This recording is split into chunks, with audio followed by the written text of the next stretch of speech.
Hey guys, so Ginny Messina, the vegan RD, she pointed out this weird new thing from Target. Actually, I don't know how new it is, but it's new to me anyway. I don't think I've ever seen the icons like on any products, but I haven't been to Target in a while, honestly. So I don't know. But anyway, it's this kind of this wellness icon glossary. And this is just, I don't know, this has been on my mind for like over a week now. I'm not sure how long it's been, but it's been a while and I just can't stop thinking about it because it's so odd to me on so many levels.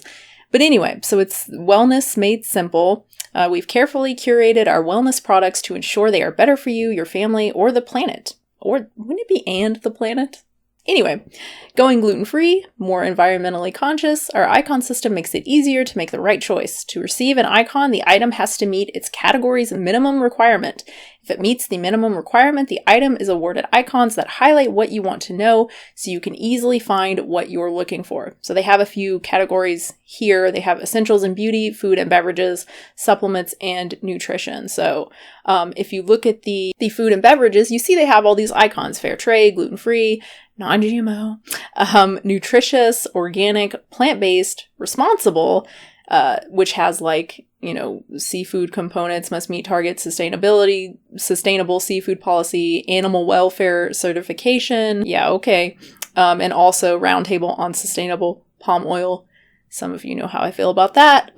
Simple ingredients, vegan, and whole grain. So it seems like, okay, so these are their icons, and if something is gluten-free, you'll have the gluten-free icon, fair trade, vegan, whatever. The weird thing is, as I read in the little intro, to receive any one of these icons, the product has to meet the minimum requirements. And here are the minimum requirements for food and beverages.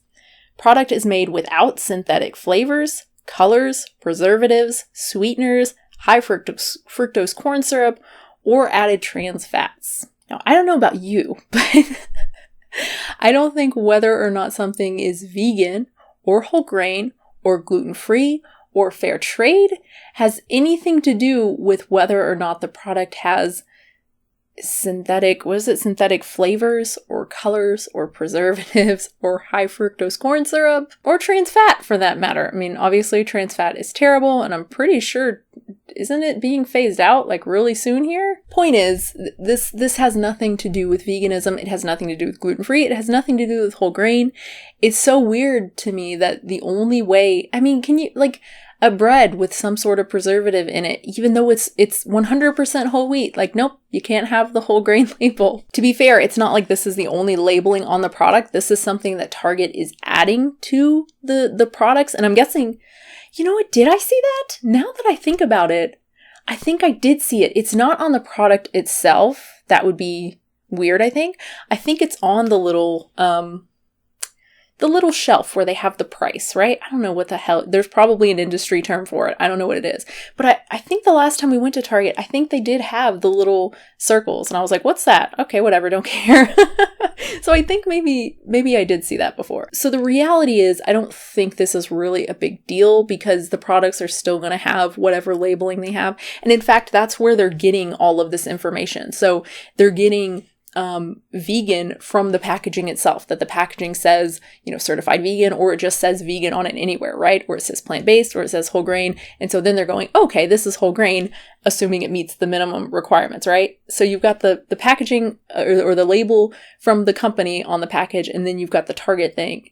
Again, I think it's on the little shelf, whatever the hell you call it, like in front of the product, right? Next to the price. So I don't think this is like a big deal. It's not going to make it harder to find vegan products or anything like that. I just find it really weird and confusing. Like, okay, if you want to have some sort of system where people know, okay, there's no colors, there's no preservatives, synthetic flavors, whatever. Like, okay, I don't care, but fine. But maybe just have one symbol? Like maybe just have a wellness symbol, just like a W or whatever. And that's next to the sticker. And so people know, okay, well, this food doesn't have blah, blah, blah. And then they can look at the packaging to see, oh, it's vegan, oh, it's whole grain, simple ingredients, nutritious, whatever. That just makes so much more sense to me and is so much easier to explain. And I even saw people respond, like, I don't get it. It says, like, it's got the vegan icon and it explains what vegan means. Like, what's the problem? And it's like, no, you have to look above that and see the minimum requirements, right? So I think even to a lot of people, you read it and you're just like, Like what? Like I don't know. It's so overly confusing. I don't know why they would have done it that way. And there's so many of them, like GF, you know what that means, right? Like I would assume, oh, gluten-free, okay. And the V, that's obviously vegan. But some of these, like the nutritious is just like an apple. Like, what? I'm not gonna know what that is. Organic is just like a leaf. Plant-based is also a leaf, but a different leaf. Simple ingredients is just this little like checklist bullet point thing. I just noticed this. So if you look under supplements and nutrition, they have the minimum requirement. It's basically exactly the same thing. Product is made without synthetic flavors, colors, or sweeteners, high fructose corn syrup, or hydrogenated oils. But then they have a label under that, within that category, no artificial flavors, colors, or sweeteners, a vitamin or nutritional supplement product that does not contain artificial or synthetic flavors, colors, or sweeteners. But that's already in the minimum requirement. Like what? Who came up with this? This has nothing even to do with veganism. Just on a company like marketing level, this seems really stupid. I've never been a CEO of anything. I've never been a marketing director of anything. So maybe this is genius. Yeah, and it looks like they did the same thing with essentials and beauty. It says it can't have propylparaben, butylparaben, but then you see underneath there's a specific one for paraben free. Like, anyway, again, I don't think it actually matters. I don't think it's gonna like affect anything or make it harder for like vegans or gluten-free, people or people looking for fair trade or anything like that. I don't think it's gonna make it harder for us to like find, the products that we want. I just think on Target's part, this is just very weird. And I think it also shows that healthy is almost synonymous with like no artificial anything, right? Like no colors, no preservatives, high fructose corn syrup, all that sort of stuff. And to be fair, I mean, a lot of really unhealthy processed stuff does have those things. So there is definitely a warranted connection there, but that doesn't mean that like a whole grain bread with some sort of coloring in it is now unhealthy, right? It's now not a wellness food. I mean, that's really silly. But yeah, I'm not surprised, and I'm not surprised to see vegan and plant-based lumped in with this because, we've done that ourselves, right? By just associating veganism with health, as a lot of vegans do. I mean, a lot of vegans are vegan for health. So anyway, that's it. Thank you so much for watching, guys. I hope you enjoyed it. Comments and questions down below. If you want to subscribe, that's really cool. And if you want to support the channel, you can do so at patreon.com/unnaturalvegan. Now that I think about it, I wanted to mention, I think Target got rid of all of their mock meat stuff that they had. I tried some of it on the channel a while ago. Geez. Was it like 2 years ago now? I don't know. I feel like it's been close to that maybe. Yeah, the last, I don't know, over a year, I think, when we used to go to Target a lot more because we lived near one.